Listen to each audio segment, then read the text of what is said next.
സങ്കടങ്ങൾ പറയാൻ നമുക്ക് അല്ലാഹുവല്ലാതെ മറ്റാരുമില്ല. നമ്മുടെ ദുഃഖങ്ങൾ കേൾക്കാൻ അല്ലാഹുവല്ലാതെ മറ്റാരുമില്ല. പ്രിയപ്പെട്ട സഹോദരങ്ങളെ, സഹോദരിമാരെ, നമ്മുടെ മനസ്സിന്റെ ഉള്ളറകളിലെ സങ്കടം കുമിഞ്ഞുകൂടുമ്പോ ആ സങ്കടങ്ങളെ മാറ്റിത്തരാൻ അല്ലാഹു അല്ലാതെ മറ്റാരും നമുക്കില്ല. ശാരീരികമായി നാം അനുഭവിക്കുന്ന വേദനകളെ മാറ്റിത്തരാൻ അല്ലാഹുവല്ലാതെ മറ്റൊരിലാഹില്ല. സാമ്പത്തികമായി ഏറ്റവും വലിയ ദുരവസ്ഥയിലേക്ക് നമ്മൾ എത്തപ്പെടുമ്പോൾ അല്ലാഹുവാണ് നമുക്ക് സമ്പത്ത് തന്ന് നമ്മളെ സഹായിക്കേണ്ടത്. കാരണം സമ്പത്തിന്റെ ഉടമസ്ഥൻ അല്ലാഹുവാ. ഈ കാണുന്ന സർവ്വചരാചരങ്ങളുടെയും സൃഷ്ടാവ് അല്ലാഹുവാണ്. അതിന്റെ സംരക്ഷകൻ അല്ലാഹുവാണ്, സംഹാരകനും അല്ലാഹുവാ. കല്ലിടുക്കിലെ പുൽക്കൊടിക്ക് പോലും കുടിനീര് കൊടുക്കുന്നത് അല്ലാഹുവാ. വാരിയെല്ല് കൊണ്ട് മൂടപ്പെട്ട ഹൃദയത്തിന്റെ ഉള്ളറകളിലുള്ള എല്ലാ ചലനങ്ങളും അറിയുന്ന അല്ലാ. ഒളിക്കണ്ണുകൊണ്ടുള്ള നോട്ടമറിയുന്ന അല്ലാ. അവന് മാത്രമാണ് ആരാധനയ്ക്ക് അർഹനെന്ന് അല്ലാഹു തന്നെ സാക്ഷ്യം വഹിച്ചിരിക്കുകയാ. പ്രിയപ്പെട്ട സഹോദരങ്ങളെ, ലോകത്തെ ഏറ്റവും വലിയ സത്യസാക്ഷ്യം ഏതെന്ന് ചോദിച്ചാലും മടിക്കാതെ നമുക്ക് പറയാ. വിശുദ്ധ ഖുർആനിലെ ഏറ്റവും വലിയ സത്യസാക്ഷ്യം ഏതെന്ന് ചോദിച്ചാലും മടിക്കാതെ നമുക്ക് പറയാ. ഷഹീദല്ലാഹു അന്നഹു ലാ ഇലാഹ ഇല്ലാഹു വൽ മലായികതു വഉലുൽ ഇൽം അല്ലാഹുവിന്റെ വിശുദ്ധമായ ഖുർആനിന്റെ ഈ ആയത്തിൽ അല്ലാഹു പറയുന്നത് എന്തെന്നറിയോ? എവിടെയാണ് സഹോദരങ്ങളെ ഒരു പണ്ഡിതന്റെ മഹത്വം അല്ലാഹു പരിചയപ്പെടുത്തുന്നത്? ഒരു പണ്ഡിതൻ ആരാണെന്ന് അല്ലാഹു പരിചയപ്പെടുത്തുകയാ. അല്ല, ഒരു പണ്ഡിതൻ ആരാകണമെന്ന് അല്ലാഹു നിർദ്ദേശിക്കുകയാ. അല്ലാഹു സാക്ഷിയാവുന്നവൻ മാത്രമാണ് ആരാധ്യനെന്ന്. വൽ മലായിക,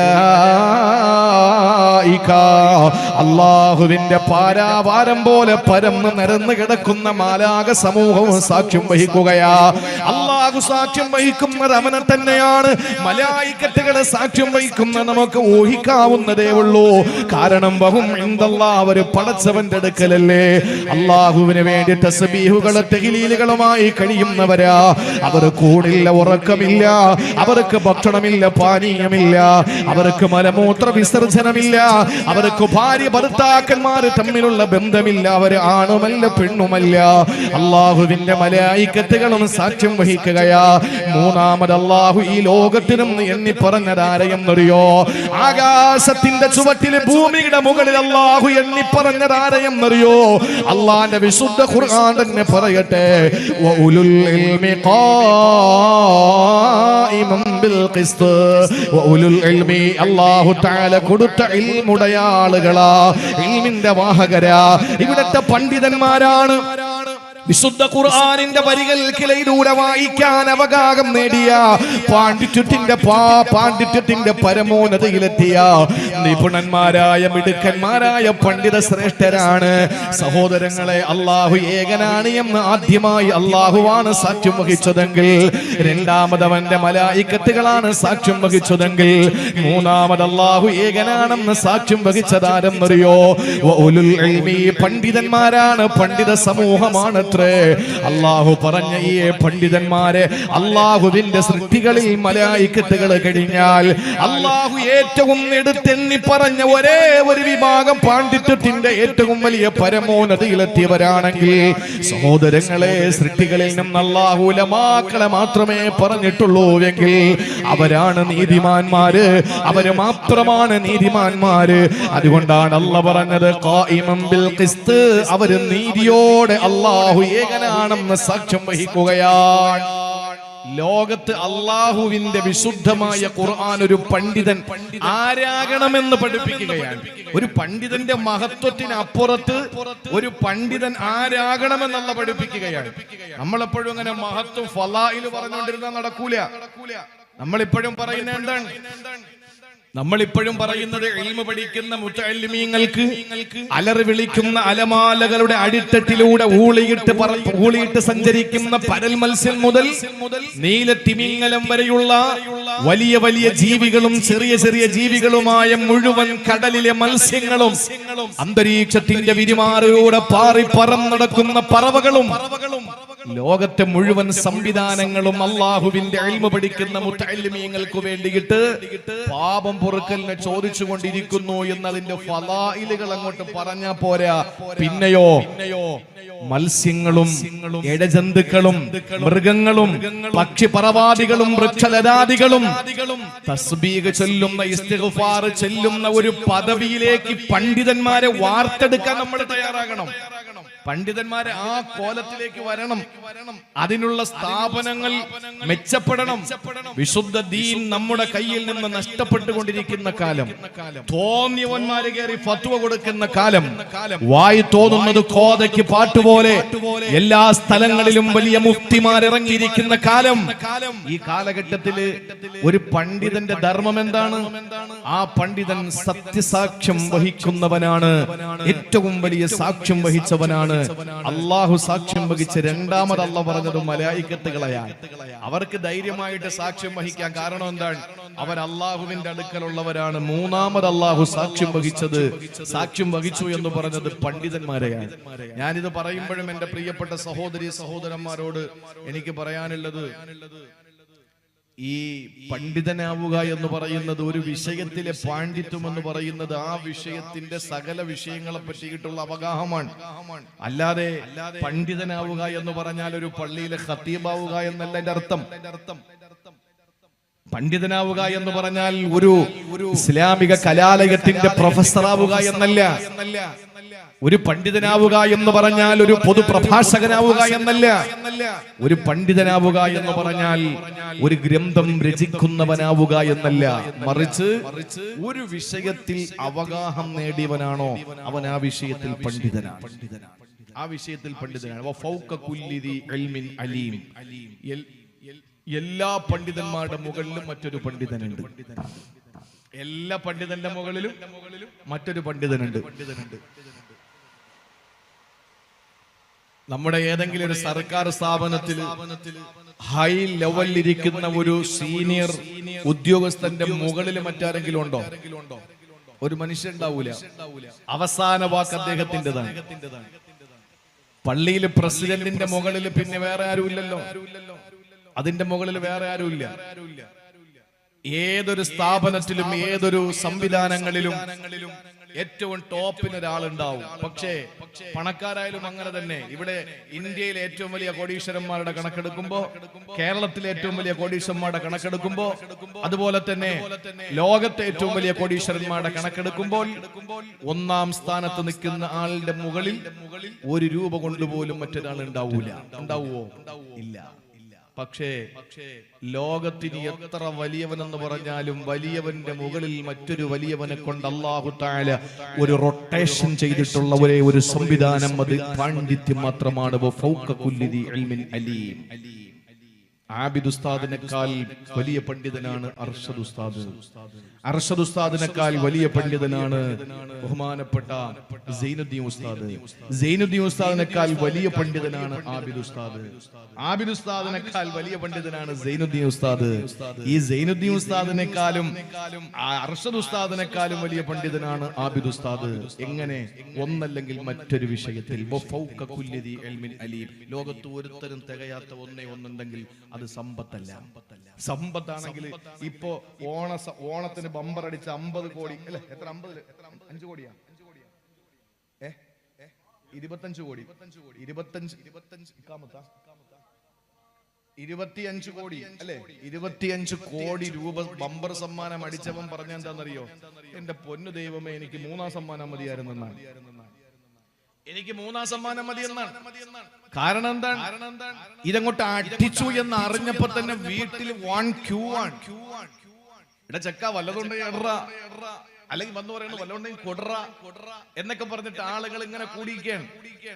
അവസാനം ഇയാളുടെ കുഞ്ഞിനൊരു രോഗം വന്നിട്ട് ആശുപത്രിയിൽ കൊണ്ടുപോകാൻ സ്വന്തം വീട്ടിൽ കയറാൻ പറ്റുന്നില്ല. കാരണം വീട്ടിലോട്ട് കയറ്റി വിടുന്നില്ല. ആളുകൾ മൊത്തം നിറഞ്ഞിരിക്കാൻ. അയാള് പറയാണ്, അടിച്ചു എന്ന് ഞാൻ അറിഞ്ഞതല്ലാതെ എനിക്ക് ഇന്നുവരെ പൈസ കിട്ടിയിട്ടില്ല. പക്ഷേ വീട് മൊത്തത്തിൽ ആളാ.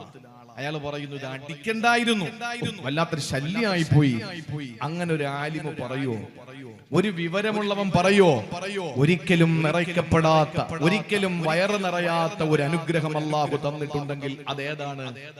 ഇൽമു മാത്രമാണ്. അതുകൊണ്ടാണ് പട്ടിണിയുടെയും പരിവട്ടത്തിന്റെയും പ്രയാസത്തിൽ നബി സല്ലല്ലാഹു അലൈഹി വസല്ലമ തങ്ങൾ ഏറ്റവും വലിയ ദാരിദ്ര്യത്തിന്റെ കയ്പ് നീര് കുടിച്ചുകൊണ്ടിരിക്കുമ്പോ 3 മാസക്കാലം അടുപ്പിന് തീ പുകയാത്ത രാത്രികൾ ഉണ്ടായിരുന്നപ്പോ, പച്ചവെള്ളവും പച്ചിലയും കഴിച്ചു കിടന്നപ്പോ, പച്ചവെള്ളവും ഈത്തപ്പഴവും തിന്നു കഴിഞ്ഞപ്പോ അള്ളാഹുവിന്റെ ഹബീബിനോട് അള്ളാഹു ഒരിക്കൽ പോലും പറഞ്ഞില്ല, ഓ പ്രവാചകരെ, സമ്പത്ത് നിങ്ങൾ ചോദിക്കൂ എന്ന്, ഭക്ഷണം നിങ്ങൾ ചോദിക്കൂ എന്ന് അള്ളാഹു പറഞ്ഞില്ല. ഇതിന് കാഴ്ച കൊടുത്ത ഒരു മനുഷ്യന് കാഴ്ചയില്ലാത്തവനും ഒരുപോലെയാകുമോ? ഇല്ല.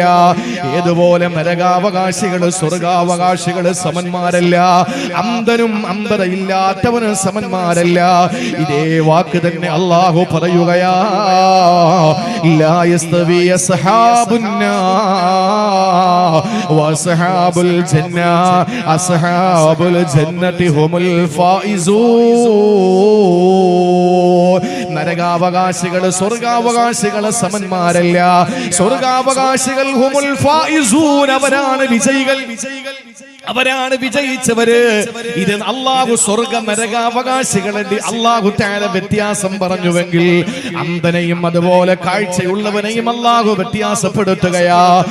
അള്ളാഹു പറയുകയാണ്, അഫമൻ യഅലമു അന്നമാ ഉൻസില ഇലൈക മിർ റബ്ബികൽ ഹഖ് കമൻ ഹുവ അഅമാ. കണ്ണ് കാഴ്ചയുള്ളവനും ഇല്ലാത്തവനും ഒരുപോലെയാകുമോ? ഇല്ല. ഇത് ഇത്രയും പറഞ്ഞ ഖുർആൻ അതേ വാക്കുകൊണ്ട് തന്നെ അള്ളാഹു പരിചയപ്പെടുത്തുകയാ. ഖുൽ ഹൽ യസ്തവി الذين يعلمون والذين لا يعلمون. ലോകത്ത് വിവരമുള്ളവനും വിവരമില്ലാത്തവരും ഒരുപോലെയാണോ? സഹോദരങ്ങളെ, ഇവിടെ നൂറുൽ ഹുദ എന്ന ഒരു സ്ഥാപനം വരുമ്പോൾ അതെന്തിന്റെ വർക്ക്ഷോപ്പാണ്? നാളത്തെ ഒരു തലമുറയെ സൽസരണിയിലേക്ക് കൈപിടിച്ചു കൊണ്ടുവരാ. നിരീശ്വരവാദത്തിൽ നിന്ന്, വർഗീയതയിൽ നിന്ന്, അന്ധവിശ്വാസത്തിൽ നിന്ന്, അരാജകത്വത്തിൽ നിന്ന്, ലലാലിയത്തിൽ നിന്ന്, ജഹാലിയത്തിൽ നിന്ന്, ഇരുളിൽ നിന്ന്, അതുപോലെ തന്നെ അനീതിയിൽ നിന്ന്, അധർമ്മത്തിൽ നിന്ന്, അസത്യത്തിൽ നിന്ന് കൈപിടിച്ചുയർത്തിയിട്ട് സത്യത്തിലേക്ക്, ധർമ്മത്തിലേക്ക്, നീതിയിലേക്ക്, പ്രകാശത്തിലേക്ക്, പ്രോജ്വലതയിലേക്ക് കൈപിടിച്ചുയർത്താൻ അല്ലാഹു തആല തിരഞ്ഞെടുത്ത ഒരു വിഭാഗത്തിനെ വാർത്തെടുക്കുന്ന പ്രസ്ഥാനമാണ്. ആ വാർത്തെടുക്കുന്ന പ്രസ്ഥാനമുണ്ടല്ലോ, സംരംഭമുണ്ടല്ലോ, അതിന് പ്രിയമുള്ളവരെ എന്ത് മഹത്വമാണ് നമ്മൾ കൊടുക്കേണ്ടത്. അവിടെ നിന്ന് പഠിച്ചിറങ്ങുന്ന ഒരു പണ്ഡിതൻ ആരാകണം? അല്ലെങ്കിൽ ആരെയാണ് അവിടെ നിന്ന് പഠിച്ചിറക്കുന്നത്? ഉലുൽ ഇൽമി ഖായിമൻ ബിൽ ഖിസ്ത്. നീതിയോടെ അല്ലാഹു ഏകനാണെന്ന് സാക്ഷ്യം വഹിക്കുന്നവരാ. എന്റെ പ്രിയപ്പെട്ട സഹോദരങ്ങളെ, ആരെല്ലാം ദീനുപേക്ഷിച്ചു പോയാൽ, എന്തെല്ലാം ഭീഷണിയുടെ മുമ്പിൽ നമ്മൾ തകർന്നു പോയാൽ, അല്ലാഹുവിന്റെ പരിശുദ്ധമായ ഇൽമ് അകക്കാമ്പിൽ തൊട്ടറിഞ്ഞ ആളുകളുണ്ടല്ലോ. പരിശുദ്ധമായ ദീന ഹൃദയത്തിന്റെ ഉള്ളറകളിൽ ചലനം സൃഷ്ടിച്ച പണ്ഡിതന്മാരുണ്ടല്ലോ. അവരൊരിക്കലും ഉപേക്ഷിച്ചു പോകൂല. ഏത് ഭീഷണിയുടെ മുന്നിലും പതറിപ്പോയാലും ഇൽമുള്ള ഒരാള് പതറിപ്പോകൂല, ഇൽമുള്ള ഒരാള് പതറിപ്പോകൂല. അതാണ് ഇതേ അധ്യായത്തിലെ 7-ാമത്തെ ആയത്തിൽ അല്ലാഹു പറഞ്ഞത്, വറാസിഖൂന ഫിൽ ഇൽമി യഖൂലൂന ആമന്നാ ബിഹി കുല്ലും മിൻ ഇൻദി റബ്ബിനാ. അല്ലാഹുവിന്റെ വിശുദ്ധ ഖുർആൻ ആലു ഇംറാൻ എന്ന അധ്യായത്തിന്റെ 7-ാമത്തെ ആയത്തിൽ അല്ലാഹു പറയുകയാണ്, വറാസിഖൂന ഫിൽ ഇൽമി, വിജ്ഞാനത്തിൽ അവഗാഹം നേടിയ പാണ്ഡിത്യത്തിന്റെ പരമോന്നതിയിലെത്തിയ ആളുകളുണ്ടല്ലോ. യഖൂലൂന, അവര് പറയും, ആമന്നാ ബിഹി, ഖുർആൻ കൊണ്ട് ഞങ്ങൾ വിശ്വസിച്ചിരിക്കുകയാ. ഈ ആയത്ത് എപ്പോഴാണ് ഇറങ്ങിയതെന്നറിയോ? ഈ ആയത്ത് ഇറങ്ങാനുള്ള പശ്ചാത്തലം അറിയുമോ സഹോദരാ? വിശുദ്ധ ഖുർആനിലും മനസ്സിലാകുന്നതും മനസ്സിലാകാത്തതുമായ ഭാഷകളിൽ ആയാത്തുകൾ നമ്മുടെ മുന്നിൽ നിരത്തുമ്പോ ചില ആളുകൾ മനസ്സിലാകാത്ത ഭാഗങ്ങളെ പറ്റിയിട്ട് അവര് വലിയ അങ്കലാപ്പിലായി. അവരൊഴിവാകുന്നു. വിശുദ്ധ ഖുർആനിൽ നിന്ന് ഞങ്ങൾക്ക് തിരിയുന്നില്ല, ഞങ്ങൾക്ക് മനസ്സിലാകുന്നില്ല, എന്തായി പറയുന്നതെന്ന് ഞങ്ങൾക്ക് മനസ്സിലാകുന്നില്ല. അങ്ങനെ വിശുദ്ധ ഖുർആനിൽ നിന്ന് അകന്നു പോകുന്ന ഒരു സമൂഹത്തെ, ഒരു തലമുറയെ കണ്ടപ്പോൾ വിശുദ്ധമായ ഖുർആൻ പറയുകയാ, സഹോദരങ്ങളെ, ഹൃദയത്തിന്റെ ഉള്ളറകളിൽ ഇൽമ നിറയ്ക്കപ്പെട്ട ആളുകളുണ്ടല്ലോ.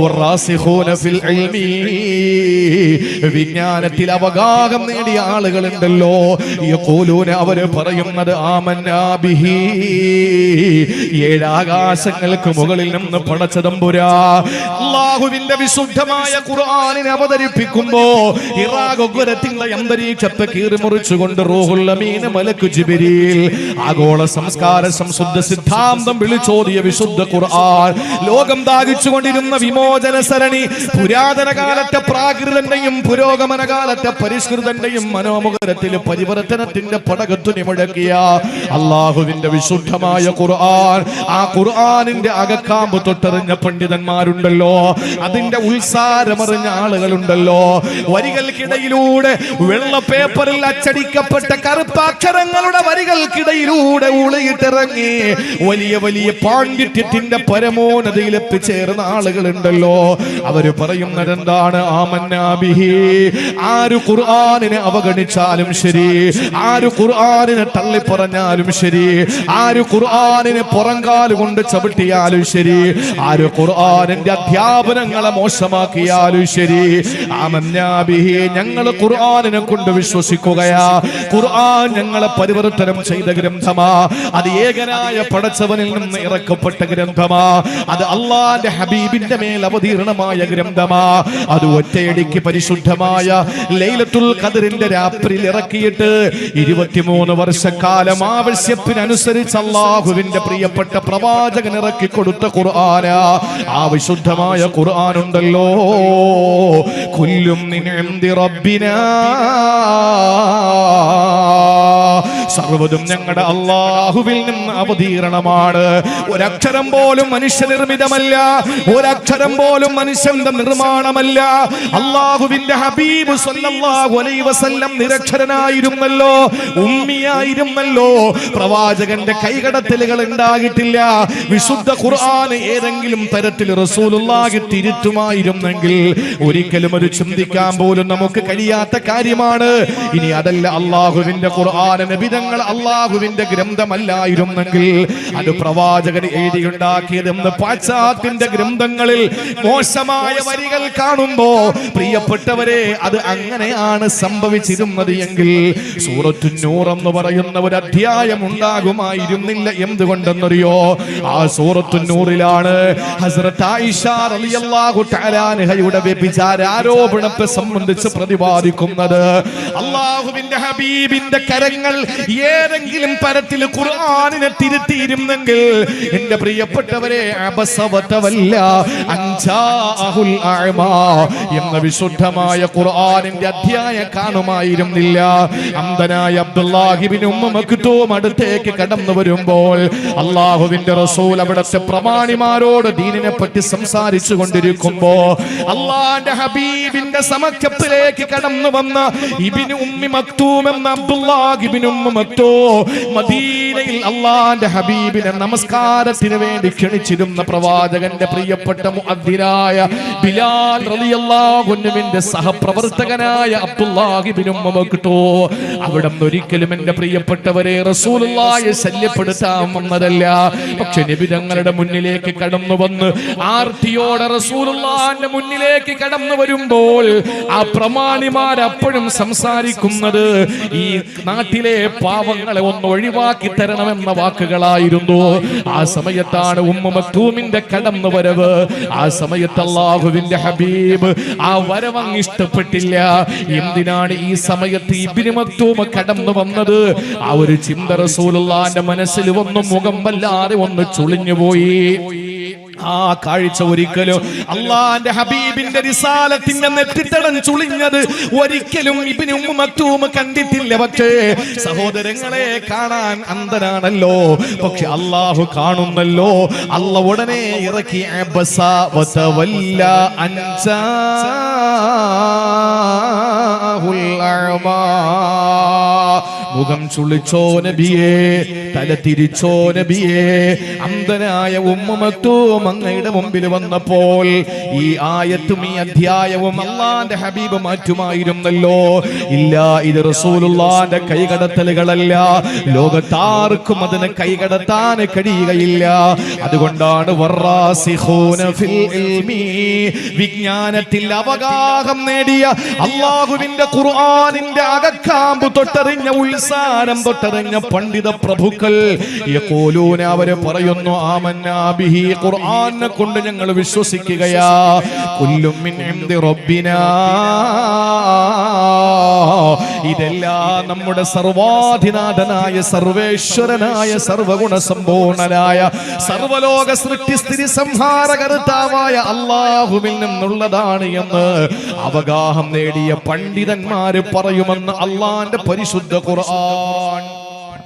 ചിന്തിച്ചു നോക്ക്, ആര് ഈ ദീനിനെ ഉപേക്ഷിച്ചു പോയാലും, എത്ര വലിയ നിരീശ്വരവാദികൾ ഈ വിശുദ്ധ ദീനിനെ ആക്ഷേപിച്ചാലും, ഈ പരിശുദ്ധമായ ദീനിൽ നിന്ന്, ഖുർആനിൽ നിന്ന് ആരൊക്കെ ഒഴിവായി ഈ വിശുദ്ധ ദീനിൽ നിന്ന്, സൽസരണിയിൽ നിന്ന് വ്യതിചലിച്ച് മാറിപ്പോയാലും, അള്ളാഹുവിന്റെ പരിശുദ്ധമായ ഖുർആനിന്റെ വാഹകരായി, അള്ളാഹുവിന്റെ വിശുദ്ധമായ തൗഹീദിന്റെ സാക്ഷികളായി പണ്ഡിതന്മാരെ നിലയുറപ്പിക്കും എന്നുള്ളത് കൊണ്ടാണ് അള്ളാഹുവിന്റെ വിശുദ്ധ ഖുർആനിൽ മലായികത്തുകൾ കഴിഞ്ഞാൽ ഷഹിദല്ലാഹു അന്നഹു ലാ ഇലാഹ ഇല്ലാഹു വൽ മലായികത്തു വഉലുൽ ഇൽമി ഖായിമൻ ബിൽ ഖിസ്ത്, വളരെ നീതിയോടുകൂടി വിശുദ്ധ തൗഹീദിനെ സ്ഥാപിക്കുന്ന ഒരു സമൂഹം മലായികത്തുകൾ കഴിഞ്ഞാൽ മഖ്ലൂഖുകളിൽ നിന്ന് അള്ളാഹു തിരഞ്ഞെടുത്ത ഒരേ ഒരു വിഭാഗം അവര് അള്ളാഹുവിന്റെ ഇൽമിന്റെ വാഹകരാണ്, പണ്ഡിതന്മാരാണ്. അപ്പൊ നിസാരമാണോ നൂറുൽ ഹുദ എന്ന് പറയുന്നത്? ഞാൻ ഇപ്പോഴും ആവർത്തിച്ചു പറയുന്നു, ഇത് ആലിമീങ്ങളുടെ മഹത്വം പറയുന്നതിനപ്പുറത്ത് അങ്ങനെയുള്ള ആലിമീങ്ങളെ സമൂഹത്തിന് കൈമാറാൻ, അങ്ങനെയുള്ള ആലിമീങ്ങളെ ഈ സമുദായത്തിന് സമ്മാനിക്കാൻ നൂറുൽ ഹുദ പോലുള്ള ഹിഫ്ള് കോളേജുകളും വിശുദ്ധ ഖുർആനിന്റെ മനന ഗഹന പഠന ഗവേഷണ നിരീക്ഷണ പരീക്ഷണശാലകളും വിശുദ്ധമായ സ്ഥാപനങ്ങളും അനിവാര്യമാണ്. അല്ലാഹു തൗഫീഖ് നൽകി അനുഗ്രഹിക്കുമാറാവട്ടെ. വാപ്പമാർ, ഉമ്മമാർ, എനിക്ക് പറയാനുള്ളത്, നിങ്ങളുടെ മനസ്സിലുണ്ടാകേണ്ട ആഗ്രഹം, അല്ലാഹുവേ എന്റെ മകനെയും ഇതുപോലെ നീ ഒന്ന് ഒരു പണ്ഡിതനാക്കി തരണം. ഞാൻ വെറുതെ പറയുന്നതല്ല. ഞാൻ എന്റെ പ്രിയപ്പെട്ട സഹോദരങ്ങളോട് വളരെ കുറഞ്ഞ സമയം കൊണ്ട് ഞാനൊരു കാര്യം പറയാം.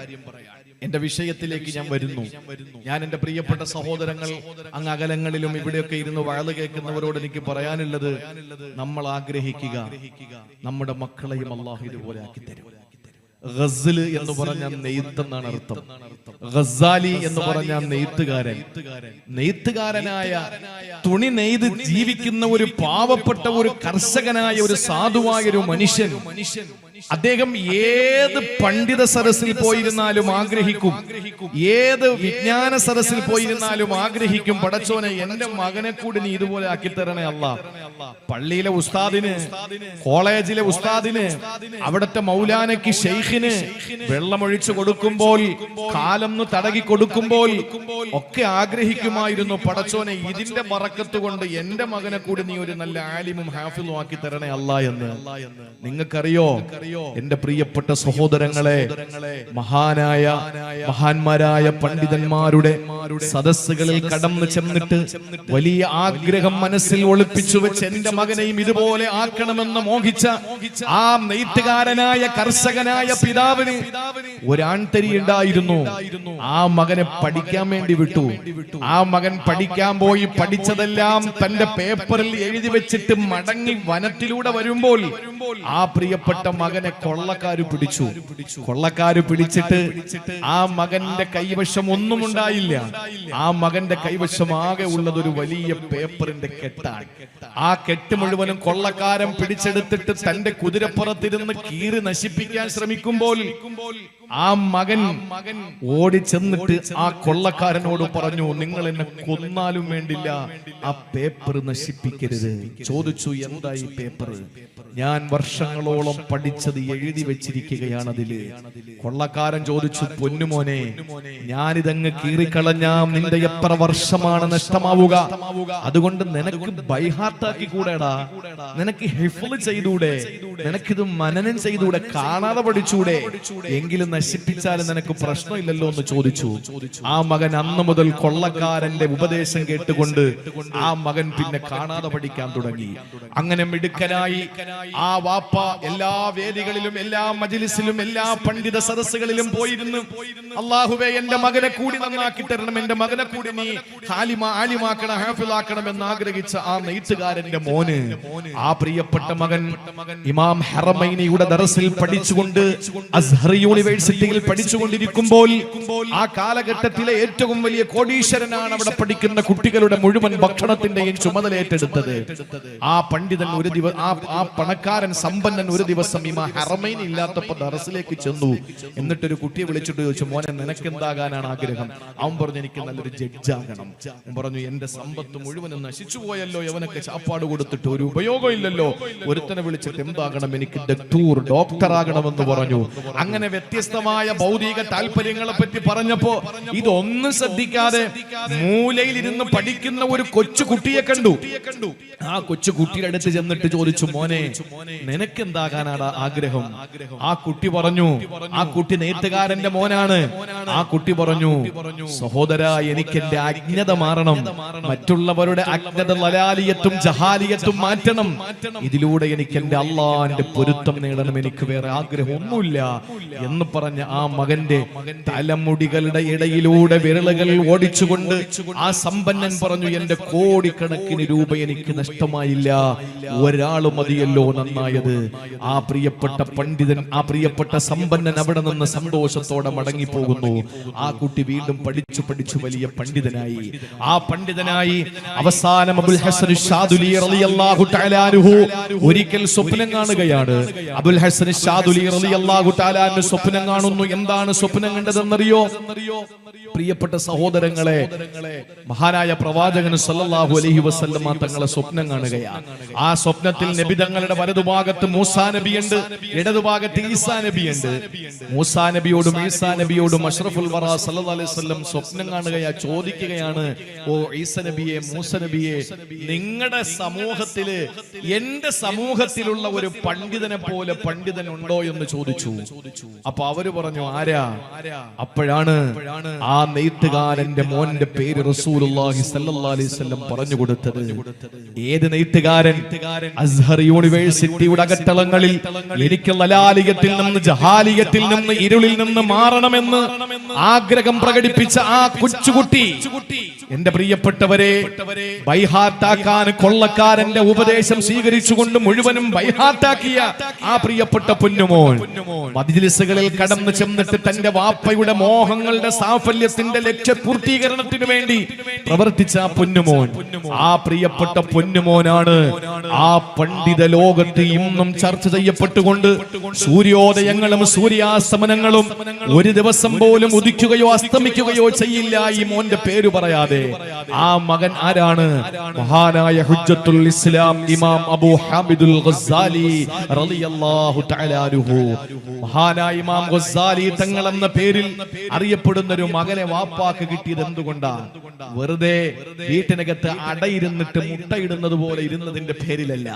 ഇതുപോലുള്ള മജ്‌ലിസുകളിലേക്ക് ഇറങ്ങി ചെന്നിട്ട് ആ മജ്‌ലിസുകളിൽ ഒന്ന് ഓരം ചേർന്നിരുന്നിട്ട്, അല്ലാഹുവേ, കണ്ടോ ആരാന്റെ മകൻ കേറിയിട്ട് നിന്റെ കലാമോദി മനോഹരമായി 1ാം സമ്മാനം വാങ്ങുന്നത്. പടച്ചവനെ, എന്റെ മകനെ കൂടി നീ അങ്ങനെ ആക്കിത്ത അല്ലാ എന്ന് ഹൃദയം നൊന്ത് ഒരു വാപ്പ, ഒരു ഉമ്മ ദുആ ചെയ്താൽ തീർച്ച നമ്മുടെ മക്കൾ ഉന്നതമായ അവസ്ഥയിൽ എത്തിച്ചേരും. അല്ലാഹു തൗഫീഖ് നൽകട്ടെ.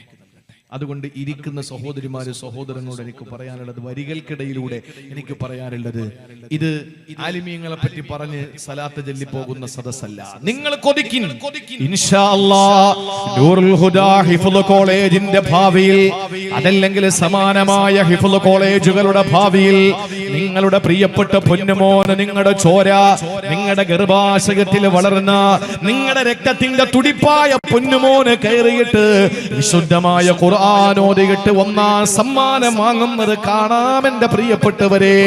അതിനപ്പുറം ഹൃദയത്തിന്റെ ഉള്ളറകളിൽ എന്താ തുടിക്കേണ്ടത്? അതിനപ്പുറം കണ്ണുകളിൽ നിന്ന് കണ്ണുനീർത്തുള്ളികൾ, ആനന്ദത്തിന്റെ കണ്ണുനീർത്തുള്ളികൾ വരേണ്ടത് എവിടെയാ? എന്തിനാ പിന്നെ വരേണ്ടത്? അതുകൊണ്ട് സഹോദരാ, അള്ളാഹുവിന്റെ പരിശുദ്ധമായ തൗഹീദിന്റെ സാക്ഷികളായി ഈ ലോകത്ത് പരിചയപ്പെടുത്താ അല്ലാഹു തആല സമ്മാനിച്ച അവന്റെ മഖ്ലൂക്കുകളിൽ നിന്ന് ഒരേ ഒരു വിഭാഗം, അവര് പണ്ഡിതന്മാരാണെങ്കിൽ ആ പണ്ഡിതന്മാരാണ് ഈ ലോകത്തിന്റെ അവസാന നിമിഷം വരെയും ഇവിടെ തലയെടുപ്പോടെ നിൽക്കുക. അവരാണ് സഹോദരങ്ങളെ, ആരുപേക്ഷിച്ചു പോയാലും പരിശുദ്ധമായ ദീനിൽ അടിയുറച്ചു നിൽക്കുക. പറഞ്ഞല്ലോ, വറാസിഖൂന ഫിൽ ഇൽമി യഖൂലൂന ആമന്നാ ബിഹി കുല്ലും മിൻ ഇൻദി റബ്ബിനാ. പടച്ചവനെ, ഇതെല്ലാം നിന്റെ വിശുദ്ധമായ ഗ്രന്ഥമാണ്, ഇതെല്ലാം നിന്റെ കലാമുകളാണ്, ഇതെല്ലാം നിന്റെ വാക്കുകളാണ്, വാചകങ്ങളാണ്, എല്ലാം നിന്റെ അറിയിപ്പുകളാണ്, നിർദ്ദേശങ്ങളാണ്, മുന്നറിയിപ്പുകളാണ്. അത് ഞങ്ങളിതാ വിശ്വസിക്കുന്നു എന്ന് പറഞ്ഞുകൊണ്ട് വിശുദ്ധമായ ഖുർആനിന്റെ വരികൾക്കിടയിലൂടെ ഊളയിട്ടിറങ്ങാ പ്രാഗൽഭ്യം നേടിയ പണ്ഡിതന്മാരുണ്ടല്ലോ. അനസ് ബിൻ മാലിക് റളിയല്ലാഹു അൻഹുവിനോട് വന്നിട്ട് ഒരാൾ ചോദിക്കുകയാണ്, ഈ ആയത്തിനെ പറ്റി എനിക്ക് അറിയേണ്ടതുണ്ട് അനസ് ബിൻ മാലിക്കേ, എന്താണ് റാസിഖ് എന്ന് പറഞ്ഞാൽ? വറാസിഖൂന ഫിൽ ഇൽമി എന്ന് പറഞ്ഞ ഖുർആനിന്റെ അവഗാഹം എന്ന് പറഞ്ഞത് ആരെ പറ്റിയാ? ഖുർആനിന്റെ അഗാധ ഗർത്തത്തിലേക്ക് ഇറങ്ങിയവനെന്ന് പറഞ്ഞത് ആരെ പറ്റിയാ? അനസ് ബിൻ മാലിക് റളിയല്ലാഹു തആല അൻഹു ഉണ്ടല്ലോ, 10 വർഷം റസൂലുള്ളാഹിന്റെ നിഴല് പോലെ സഞ്ചരിച്ച, 10 വർഷക്കാലം റസൂലുള്ളാഹിന് വെള്ളം ചൂടാക്കി കൊടുത്തു, വെള്ളം എടുത്തു കൊടുത്തു, വെള്ളത്തിന്റെ എല്ലാ സഹായങ്ങളും ചെയ്തു കൊടുത്ത്, ഭക്ഷണം അടുത്തേക്ക് കൊണ്ടു കൊടുത്ത്, അല്ലാഹുവിന്റെ ഹബീബിനോടൊപ്പം നിഴല് പോലെ ഖാദിമായി നടന്നിരുന്ന അനസ് ബിൻ മാലിക് റളിയല്ലാഹു തആല അൻഹു പറഞ്ഞതെന്തെന്നറിയോ? റാസിഖൂന എന്ന് പറഞ്ഞാൽ അഥവാ അവഗാഹം നേടിയ, ആര് ഉപേക്ഷിച്ചു പോയാലും വിശുദ്ധമായ ദീനിനെ ഉപേക്ഷിച്ചു പോകാതെ, ഈ മതത്തിനെ വർഗീയതയിൽ നിന്ന്, അരാജകത്വത്തിൽ നിന്ന്, അന്ധവിശ്വാസത്തിൽ നിന്ന്, ലലാലിയത്തിൽ നിന്ന്, ജഹാലിയത്തിൽ നിന്ന് ഈ വിശുദ്ധമായ ദീനിനെ പൊന്നുപോലെ കാത്തു സൂക്ഷിക്കുന്നു എന്ന് പറഞ്ഞ ആ പണ്ഡിതന്മാര് ആരാണെന്ന് ചോദിക്കുമ്പോ അല്ലാഹുവിന്റെ ഹബീബിന്റെ പ്രിയപ്പെട്ട ഖാദിമു റസൂലില്ലാഹ് അനസ് ബിൻ മാലിക് തങ്ങൾ പറയുകയാണ്, അൽ ആലിമുൽ ആമിലു, അൽ ആലിമുൽ ആമിലു. അതാരെന്നറിയോ? പഠിച്ച ഇൽമനുസരിച്ച് പ്രവർത്തിക്കുന്ന പണ്ഡിതനാ, പഠിച്ച ഇൽമനുസരിച്ച് പ്രവർത്തിക്കുന്ന പണ്ഡിതനാ. സഹോദരങ്ങളെ, ഇൽമ പഠിച്ചത് അവൻ ജീവിതത്തിൽ പ്രാവർത്തികമാക്കുന്നവനാണെങ്കിൽ അവനെ സംബന്ധിച്ചിടത്തോളം അവനാണ് റാസിഖ്. അവന്റെ ജീവിതത്തിൽ ഖുർആൻ അനുസരിച്ച്, ദീനനുസരിച്ച്, ശരീഅത്തനുസരിച്ച്, തിരുസുന്നത്തനുസരിച്ച് ജീവിക്കുന്നവനാണെങ്കിൽ ഒരിക്കൽ പോലും അവന് ദീനിന്റെ വിഷയത്തിൽ ഒരു 0.0% പോലും പിന്നിലോട്ട് പോവൂല. സഹോദരങ്ങളെ, പറഞ്ഞല്ലോ, റാസിഖ് എന്ന് പറഞ്ഞാൽ ആ ഇൽമിന്റെ അവഗാഹത്തിന് 4 കാര്യങ്ങൾ വേണമെന്നാണ്. അത് പണ്ഡിതന്മാരോട് പറയേണ്ടതാണ്. പക്ഷേ സാന്ദർഭികമായിട്ട് ഞാനൊന്ന് ഉണർത്തി പോവുകയാണ്. എന്ന് പറഞ്ഞാൽ നൂറുൽ ഹുദ പോലുള്ള കോളേജുകളിൽ നിന്ന് ഇറക്കി വിടുന്ന പണ്ഡിതന്മാര് അവരാരാണെന്ന് മനസ്സിലാക്കാൻ വേണ്ടിയാണ് എന്നെ കേൾക്കുന്ന എന്റെ പ്രിയപ്പെട്ട ഇതര സമുദായത്തിലെ സഹോദരങ്ങളോട്, സഹോദരിമാരോട് പറയാനുള്ളത്. എന്നെ കേൾക്കുന്ന പ്രിയപ്പെട്ടവരെ, ഇവിടത്തെ പണ്ഡിതന്മാരെ വളർത്തെടുക്കുന്നത് എന്തിനെന്നറിയോ? റാസിഖൂൻ എന്ന് പറഞ്ഞാൽ അവർക്ക് 4 പ്രത്യേകതകൾ ഉണ്ടാകുമെന്നാണ്. ഒരു പണ്ഡിതന് 4 പ്രത്യേകത ഉണ്ടാകുമെന്നാണ്. ആ 4 പ്രത്യേകതയും നൂറുൽ ഹുദയിൽ നിന്ന് പഠിച്ചിറങ്ങുന്ന മതവിദ്യാർത്ഥികൾക്ക് ഉണ്ടാകും. തീർച്ച ഇത് പാരമ്പര്യമുള്ളതാ, ഇത് പണ്ഡിത മഹത്തുക്കൾക്ക് നേതൃത്വം കൊടുത്തതാ, ഇത് വിശുദ്ധമായ ഖുർആനിന്റെ പ്രഖ്യാപനമാ, ഇത് തിരുസുന്നത്തുകളെ മുറുകെ പിടിക്കാനുള്ള അത്യാർത്ഥിയാ. അതുകൊണ്ട് സഹോദരങ്ങളെ, 4 കാര്യങ്ങൾ പണ്ഡിതന്മാരിൽ അന്തർലീനമാണ്.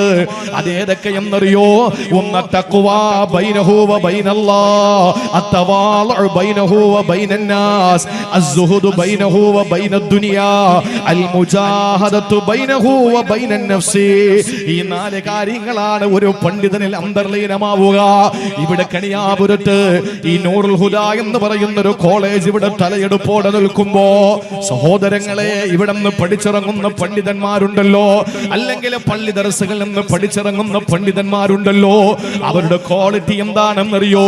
ഞാൻ അവരുടെ ഫള് പറയുന്നതല്ല, അവർ ഈ ലോകത്ത് കാണിക്കുന്ന, ലോകത്തിന് സമ്മാനിക്കുന്ന സന്ദേശം എന്താണെന്ന് പരിചയപ്പെടുത്തുകയാ. ഇത് പ്രസംഗിക്കുന്ന പണ്ഡിതന്മാരോടല്ല, മുത്തഅല്ലിമീങ്ങളോടല്ല, എന്നെ കേൾക്കുന്ന സാധാരണക്കാരായ പ്രിയപ്പെട്ട സഹോദരങ്ങളോട് പറയുകയാണ്. ഒരു പണ്ഡിതൻ ഉണ്ടാകുന്ന 4 ഗുണങ്ങളിൽ ഒന്നാമത്തേതെന്നറിയോ? അത്തഖ്വാ ഫീമാ ബൈനഹു വ ബൈനല്ലാഹ്. ഒരു അറിവ് പഠിച്ച പണ്ഡിതനുണ്ടല്ലോ, ആ പണ്ഡിതന്റെയും സർവശക്തനായ അള്ളാഹുവിന്റെയും ഇടയിൽ സൂക്ഷ്മതയുണ്ടെന്നാണ്. അള്ളാഹ്ക്ക് നിരക്കാത്തതൊന്നും ഒരു പണ്ഡിതന് ചെയ്യൂല. അത് മന്ത്രവാദമായാലും ആളുകളെ കൊല്ലുന്ന നരബലിയായാലും ഇല്ല, ഒരു പണ്ഡിതനത് ചെയ്യാൻ കഴിയില്ല. സഹോദരങ്ങളെ, പാമരന്മാരെ ചൂഷണം ചെയ്തുകൊണ്ട് ഒരിക്കലും ഒരു യഥാർത്ഥ പണ്ഡിതനെ ചെയ്യാറില്ല. വിശുദ്ധമായ ഖുർആനിൽ എത്രയോ രോഗങ്ങൾക്ക് ശിഫയുണ്ട്, എത്രയോ ആയത്തുകൾ, വിശുദ്ധമായ ഖുർആനിലുള്ള ആയത്തുകൾ രോഗങ്ങൾക്ക് ശിഫയാ. എന്നെ കേൾക്കുന്ന എന്റെ പ്രിയപ്പെട്ടവരെ, ഒരു മതവിശ്വാസി എന്നുള്ള നിലയിൽ പറയുകയാ, സൂറത്തുൽ ഫാത്തിഹ ഓതി മന്ത്രിച്ചാൽ തീരാത്ത രോഗങ്ങളുണ്ടോ? സൂറത്തുൽ ഫാത്തിഹ ലോകത്തെ ഏറ്റവും വലിയ മന്ത്രമാണല്ലോ.